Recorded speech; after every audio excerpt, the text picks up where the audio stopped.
Pessoal, vamos dar continuidade à nossa aula de filosofia. Então, só relembrando, nós estamos estudando aqui a filosofia grega antiga, tá? Então, nós já estudamos aqui o primeiro período da filosofia grega antiga, que é o período cosmológico, aquele período dos pré-socráticos, né, de Heráclito, de Tales.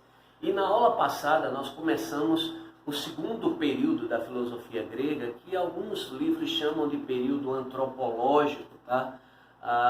O período socrático. Eu vou usar o termo aqui filosofia clássica, que é o termo que aparece mais aí nos livros de filosofia. Então, com esse termo aqui, nós queremos designar a filosofia de Sócrates, dos sofistas, de Platão e de Aristóteles. É um momento áureo, digamos assim, da filosofia grega antiga. E hoje eu quero trabalhar o pensamento de Platão. Então, uma coisa que ajuda a gente a compreender o pensamento de Platão, em primeiro lugar, é lembrar que ele foi discípulo de Sócrates e ele foi mestre de Aristóteles. Então, estabelecer essa linha, essa relação, nos ajuda a compreender melhor o pensamento desse grande filósofo grego aqui que viveu lá no século V a.C., ok?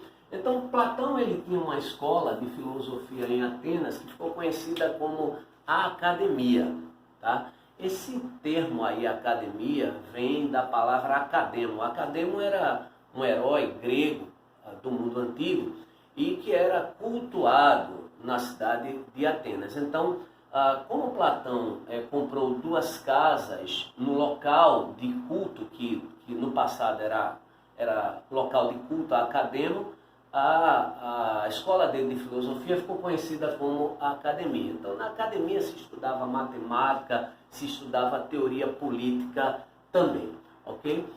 A maior parte das obras de Platão, elas foram escritas em forma de diálogo, tá? Então, geralmente se divide de uma forma mais genérica os diálogos em diálogos das obras ou diálogos da juventude e as obras ou diálogos da maturidade, quando Platão já estava, digamos assim, mais velho, tá? Então, as obras de Platão são escritas, em sua maioria, em forma de diálogo.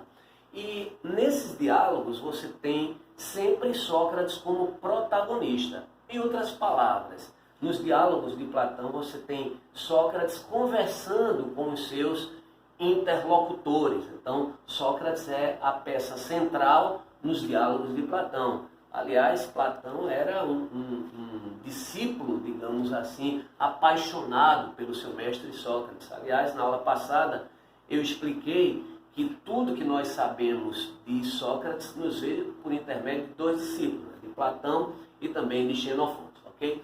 Bom, a melhor forma de você compreender a filosofia de Platão é a partir da chamada teoria das formas ou teoria das ideias. Então é isso que eu vou te explicar agora, a teoria das formas, ou se você quiser, você pode chamar também teoria das ideias. Então, se você compreender a teoria das formas ou a teoria das ideias, provavelmente você não vai errar nenhuma questão sobre Platão em qualquer vestibular desse país, tá? Então, a teoria das formas é a base, digamos assim, do pensamento de Platão. Então, vamos entender o que é a teoria das formas. Então, olha para cá. Platão afirmava que existem, digamos assim, duas esferas. Existe uma esfera que ele chama de esfera sensível e uma outra esfera que ele chama de esfera inteligível. A esfera sensível está ligada ao mundo material, ao mundo das coisas concretas. Por que ele chama esfera sensível, professor? Ele chama de esfera sensível o mundo material, esse mundo aqui, o mundo concreto, porque as coisas desse mundo aqui, do mundo material e concreto, elas são conhecidas através dos sentidos, tá? Então, como é que eu conheço as coisas que estão aqui ao meu redor?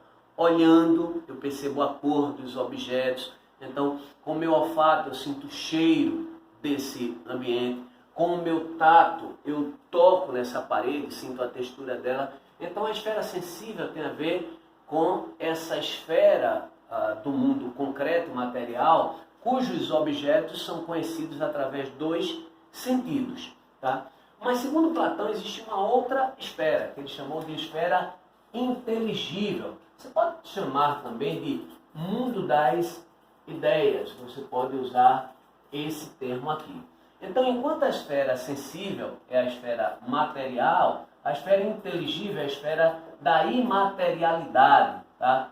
Digamos assim, das coisas não materiais. Uma outra coisa, a esfera sensível está ligada às coisas que são, digamos assim, passageiras e imperfeitas, enquanto que a esfera inteligível está ligada às coisas que são eternas e perfeitas, ok? Então, esfera sensível, esfera inteligível.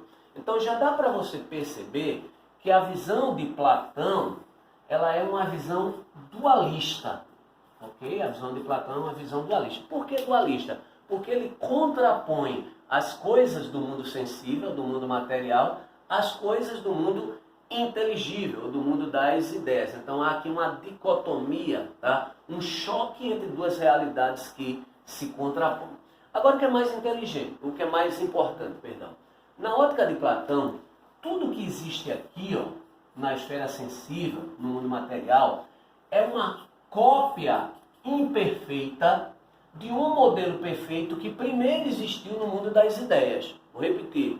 Na ótica de Platão, ó, tudo que existe aqui no mundo sensível é cópia imperfeita de um modelo perfeito que primeiro existiu no mundo das ideias. Esses modelos perfeitos das coisas, Platão chamou de arquétipos, ou tipos que estão no princípio ou no início. Então você pode chamar de arquétipos ou formas ideais. Então, por exemplo, todas as cadeiras, vou usar esse exemplo, meio grosseiro, mas ajuda a compreender o conceito.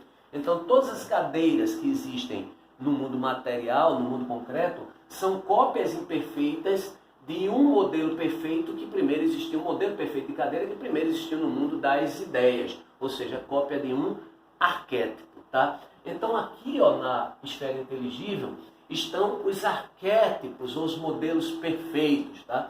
Na ótica de Platão, esses arquétipos estão aqui hierarquizados, tá? Eles estão relacionados em ordem de importância.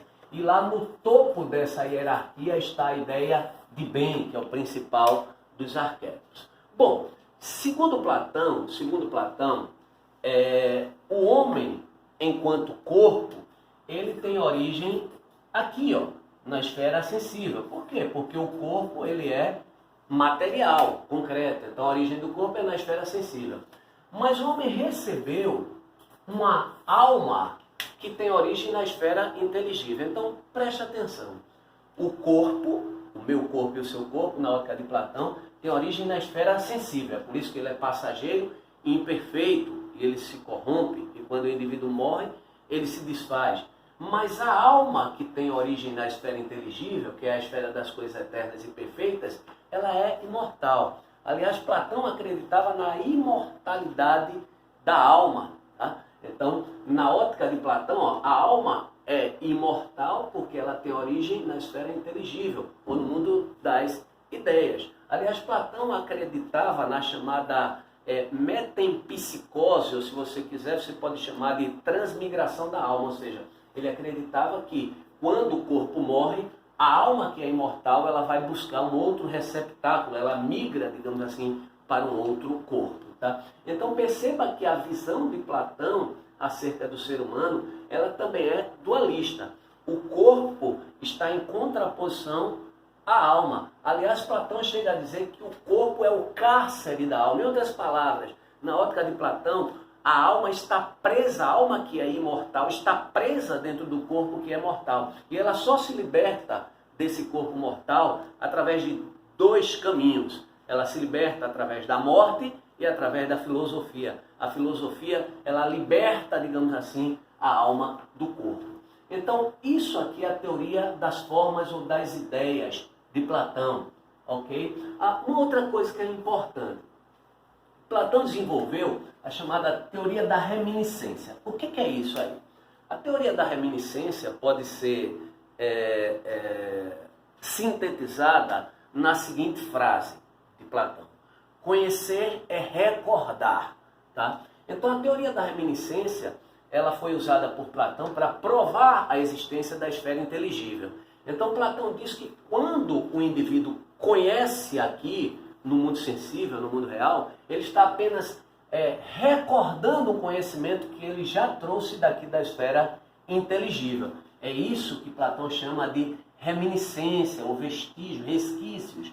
Então, na ótica de Platão, quando eu estou conhecendo algo, na verdade eu apenas estou recordando algo que a minha alma já aprendeu quando ela estava em estado contemplativo lá no mundo das ideias, no hiperurano, né, como ele fala, na esfera inteligível, contemplando os arquétipos. Então, essa aqui é a teoria das formas de Platão. Então, presta atenção.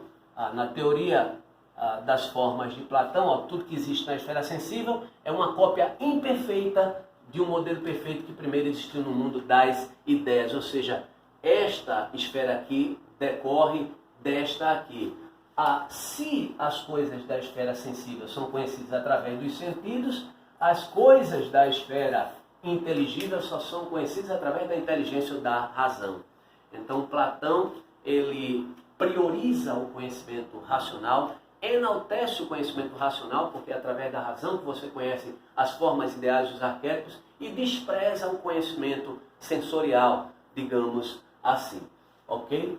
Bom, uma das principais obras escritas por Platão foi a República. Então, a República é uma das principais obras de Platão. Ele tem outras, o Fédon, o Teeteto, tem vários diálogos importantes. Mas a República, digamos assim, que é uma das mais conhecidas obras de Platão. E nesse diálogo aqui, a República, Platão ele vai propor o seu modelo político, digamos assim, a sua teoria política. Na verdade, a teoria política de Platão está contida em duas obras, na República e em outra obra chamada As Leis. Tá? Mas eu quero tratar aqui da República. Então, nessa obra aqui, Platão vai propor a chamada sofocracia. O que é sofocracia? Sofo é o termo para sábio, e cracia, de kratia, governo. Então, governo dos sábios. Então, na ótica de Platão, a cidade deveria ser governada pelos sábios, ou seja, pelos filósofos. Então, a sofocracia é o governo dos filósofos. Professor, de onde é que vem essa coisa, essa ideia de Platão de que são os filósofos que devem governar a cidade? Bom, Platão ele fez uma analogia entre a alma e a cidade. E a partir dessa analogia que ele fez entre a alma humana e a cidade, ele chegou a esse modelo, a essa forma de governo chamada sofocracia. Como assim? Analogia de que forma? É que na ótica de Platão, os seres humanos, os indivíduos, eles possuem três almas, uma alma tripartida. Tá? Então, a primeira alma, ele chama de alma racional, que é uma alma que, segundo Platão, essa alma, a sede dela é a cabeça, é a razão. Tá? Mas ele diz que o indivíduo também tinha, o homem também tem um outro tipo de alma, que ele chama de alma irracível, tá? E que está localizada, digamos assim, no peito. Então, enquanto a alma racional, que está localizada na cabeça, tem a ver com a racionalidade, com o bom senso, com a sabedoria, a alma irracível, ela tem a ver com o ímpeto, com a coragem. Tá? Mas, segundo Platão, existe uma terceira alma, que ele chama de alma concupiscível. Essa terceira alma está localizada, digamos assim, no baixo ventre, nos Países Baixos, ok? E é uma alma que está ligada à concupiscência, aos prazeres, aos apetites, digamos assim. Então, Platão via a alma dividida em racional, irracível e concupiscível. Então, o que ele faz? Ele transporta esse modelo da alma para a cidade. Então, ele diz que na cidade, a alma racional corresponde aos filósofos. Tá? A alma irracível aos guerreiros e a alma concupiscível aos trabalhadores, digamos assim. Então, na ótica de Platão, da mesma forma que a alma racional deve controlar a alma irracível, porque senão o indivíduo fica violento, e deve controlar também a alma concupiscível, senão o indivíduo mergulha na devassidão. Da mesma forma, na cidade, são os filósofos que devem controlar a sociedade. Os filósofos devem ter um lugar de privilégio, devem ser os governantes. Eles devem controlar os militares, os guerreiros e também os trabalhadores. Tá? Então, Platão imaginou aí esse governo dos sábios, ou sofocracia, a partir dessa analogia que ele fez entre a alma humana e a estrutura, digamos assim, da polis. Ok? Bom, é também lá na República, no livro 7 da República, que aparece o famoso mito da caverna. Tá? Então, o que é o mito da caverna, professor? Você pode dizer que o mito da caverna é uma alegoria na qual Platão, digamos assim, ele tenta exaltar o conhecimento racional. Na verdade, o mito da caverna, se você for lá no livro 7 da República, você vai ver que é um diálogo entre Sócrates e Glauco. Tá? E nesse diálogo, digamos assim, a finalidade desse diálogo é enaltecer o conhecimento racional sobre o conhecimento sensorial. Ou seja, o mito da caverna enaltece a razão e a filosofia.